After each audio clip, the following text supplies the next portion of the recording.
இலங்கையின் தேசிய பாதுகாப்பு துறையில் ஜனாதிபதி அனுரகுமார திசாநாயக்கா குறிப்பிடத்தக்க மாற்றங்களை செய்து வருகிறார்.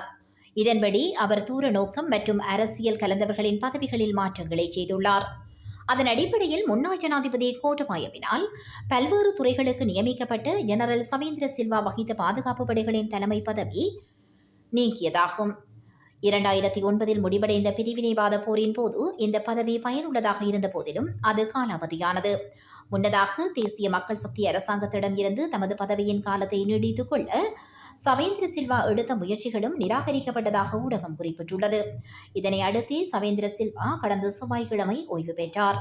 இதைத் தொடர்ந்து ராணுவ தளபதியாக இருந்த முன்னாள் ஜனாதிபதி கோட்டபாயவிற்கு விசுவாசமாக இருக்கும் லியனகேயும் சேவை நீடிப்பை கோரிய போதும் அதனையும் ஜனாதிபதி அனுரகுமார வழங்கவில்லை. இந்நிலையில் அவரும் பதவி விலகினார்.